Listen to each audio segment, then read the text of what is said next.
So there's been some political news lately about Representative Ilhan Omar. She's from Minnesota. She's Somali American, and she's Muslim. So whenever she talks about Jewish issues, people are very, very critical, which is kind of understandable. You know, there's a whole bunch of religious BS always going on nonstop. But first, this thing came up. I believe this was before, on Twitter, before she was a representative. She said, Israel has hypnotized the world. May Allah awaken the people and help them see the evil doings of Israel. Hashtag Gaza, hashtag Palestine, hashtag Israel. So a lot of people got upset over that and stuff. But in reality, well, I'm not going to be like, oh, Jews this, Arabs this, Muslims or whatever, because that stuff has been going on for literally millennia. I'm not even going to be trying to tackle that issue.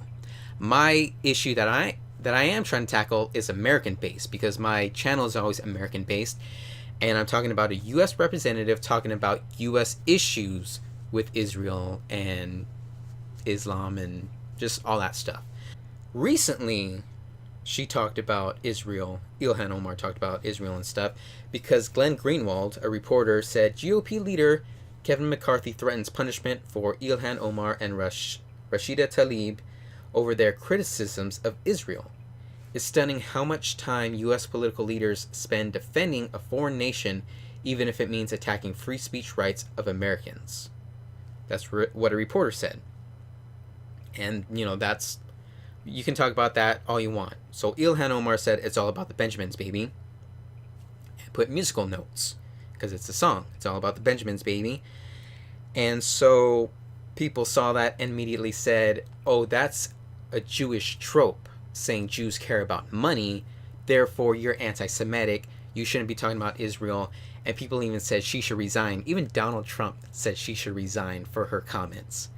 Donald Trump shouldn't fucking say anything. He should just sit down, drink a tall glass of shut up juice, because he has no room to chastise anyone. But that's politics. And so Ilhan Omar, oh yeah, so people were questioning this. It's all about the Benjamins, baby tweet. And so they're like, that's kind of anti-Semitic. What do you mean about that? And she said, it's AIPAC. AIPAC is this Jewish lobby group, pretty much, that pays Congress people a ton of money and always tries to fly them out to Israel to pretty much show them the good side of Israel.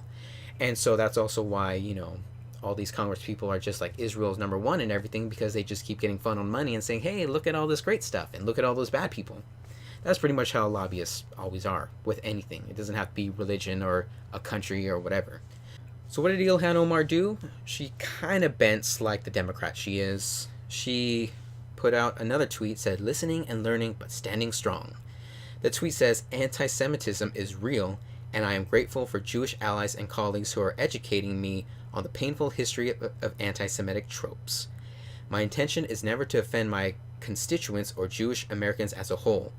We have to always be willing to step back and think through criticism, just as I expect people to hear me when others attack me for my identity. This is why I unequivocally apologize. At the same time, I reaffirm the problematic role of lobbyists in our politics, whether it be AIPAC, the NRA, or the fossil fuel industry. It's gone on too long, and we must be willing to address it. Yeah, well, that second part seems kind of moot or whatever when you start apologizing.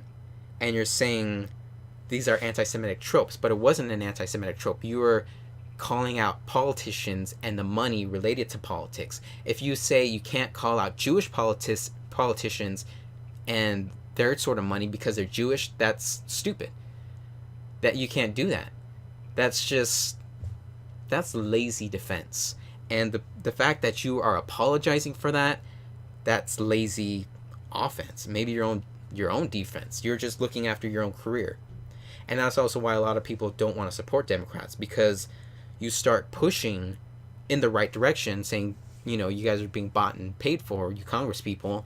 And then when they push back, of course they're going to push back. You're pushing at them. When they push back, you apologize. You bent. You broke. And that's the problem with Democratic politicians and representatives and why people don't want to follow them. And then people start saying, oh, Alexandria Ocasio-Cortez, she's freaking awesome. She has a backbone and stuff. Well, no.